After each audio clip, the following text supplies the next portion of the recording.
নমস্কার বন্ধুরা, আজকের আমার এই ভিডিওর মাধ্যমে আমি কিছু তথ্য আপনাদের সঙ্গে শেয়ার করতে চাই।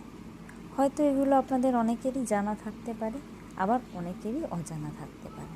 তাহলে আজকের এই ভিডিওটি চলুন শুরু করি। আজকের এই ভিডিওতে থাকছে একটা টপিক, যেটা আপনারা ভিডিও শেষ পর্যন্ত দেখতে থাকলে অবশ্যই বুঝতে পারবেন। আজকের টপিকটা হলো বাগদান। ছোট্ট একটা শব্দ, কিন্তু এর গভীরতা ব্যাপক। আমাদের দেশে সব বিয়ের উৎসব ও তার আমেজ প্রায় এক ধরনের, তবে ধর্ম, সমাজ এবং সম্প্রদায়ের নানান নিয়মের বেড়াজালে কোনো কোনো ক্ষেত্রে আনুষ্ঠানিকতা ভিন্ন থাকে। চলুন তাহলে জেনে নিই বাগদান সম্পর্কে। ছোট থেকে বড় হয়ে উঠল এবং কালের নিয়ম অনুসারে একটি দিন এলো যখন ধার্য করা হলো যে তার বাবা, মা এবং সমস্ত আত্মীয় পরিজন মিলে তাকে অন্য একটি ছেলে এবং তার পরিবারের হাতে সম্প্রদান করবে বলে মনস্থির করলে, এবং সঙ্গে সঙ্গে সেই মেয়েটি তার এতদিনের জানা গোত্র বদলে পরগোত্রে প্রবেশ করল। এটা একদিকে যেমন আনন্দঘন মুহূর্ত, ঠিক তেমনি অন্যদিকে মেয়ের বাড়িতে একটা বিষাদের ঘন ঘটা। অপরদিকে পুরুষের বাড়িতে কিন্তু এটি অত্যন্ত আনন্দের, কারণ বাড়িতে নতুন সদস্য স্বরূপ নতুন বউ বা লক্ষ্মীর প্রবেশ ঘটবে। এই ভিডিওতে আপনারা দেখবেন প্রচলিত রীতিনীতির মাধ্যমে কিভাবে হঠাৎ বড় হওয়া সেই মেয়েটি বিবাহের দিন ধার্য করা হয় সমস্ত গুরুজন এবং ভগবানকে সাক্ষী রেখে। তাহলে চলুন দেখে নেওয়া যাক। প্রাথমিক পর্যায়ে বলা যেতে পারে ছেলে ও মেয়ের নির্বাচন হলে ছেলে পক্ষের এবং মেয়ে পক্ষের নিকটতম লোকজন বা আত্মীয় নিয়ে অনুষ্ঠিত হয় বাগদান। বাগদান মানে বিয়ের আনুষ্ঠানিকতা শুরু। বরপক্ষের প্রস্তাবে কন্যাপক্ষ রাজি হলে বাগদান অনুষ্ঠানের আয়োজন করা হয়। কোনো কোনো জায়গায় এই অনুষ্ঠানকে পাকা দেখাও বলে, অনেকে এই অনুষ্ঠানকে পান গাছ অনুষ্ঠান বলে। তবে যার যেমন নিয়ম সে সেই রীতি অনুসারে এই অনুষ্ঠান পালন করে। বরপক্ষের লোকজন কনের বাড়িতে যায়, যা আগে কথা বলে ঠিক রাখা হয়। এই অনুষ্ঠানে উপস্থিত বর কনে সবার আশীর্বাদ গ্রহণ করে। আমরা দেখছি পাটিপত্র। বাগদান অনুষ্ঠানে পাটিপত্র করা হয়। এই পাটিপত্র উভয় পক্ষের উপস্থিতিতে পুরোহিত লেখে। পাটিপত্রে বর কনের স্বাক্ষর থাকে। এরপর কোনো পক্ষে অসম্মতি প্রকাশ করার আর সুযোগ থাকে না। তবে আধুনিক সময়ে অনেকের পাটিপত্র করার অভ্যাসটাও একটু কিছু পরিবর্তিত হয়েছে।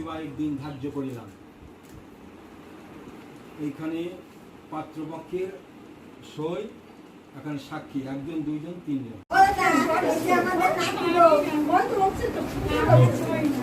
ওম বিষ্ণু বিষ্ণু দর্শন ওম সই করছি। ওম ভগবান মঙ্গলম বিষ্ণু ভগবান গরুধ্বজ ভগবান পুণ্ডরীকাক্ষ ভগবান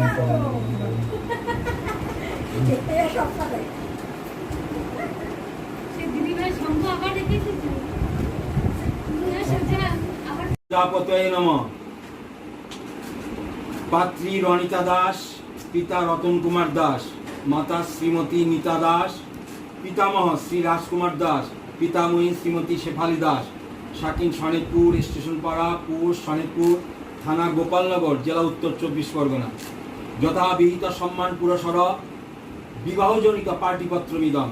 অদ্যর শ্রী ভগবান স্বরূপ রাধা গোবিন্দ প্রজাপতি ঋষি সান্নিধ্যে দেবদ্বিজের চরণাশ্রিত করিয়া উভয় পক্ষের মধ্যে আলোচনা পূর্বক পূর্ববঙ্গীয় যশোর জেলার ঝিনাইদহ মহকুমার আন্তপাতি গৌরাদ্য বারেন্দ্র ভূমি আলিম্যায়ন গোত্রীয় তন্তুবায় বংশ অধুনা শনিকপুর স্টেশন পাড়া, গোপালনগর, উত্তর 24 পরগনা নিবাসী।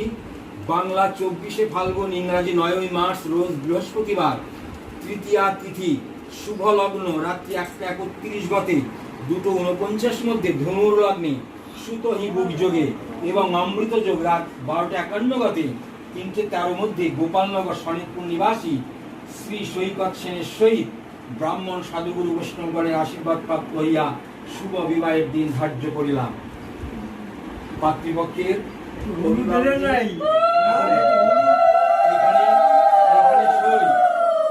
সাক্ষী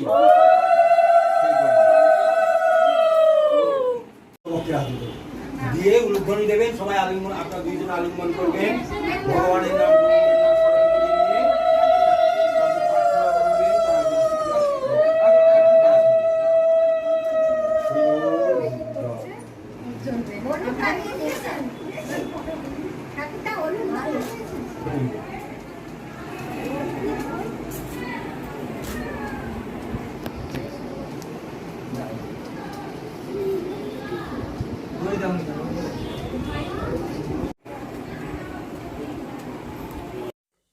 পাটিপত্র আদান প্রদান এবং আলিঙ্গন পর্ব শেষ।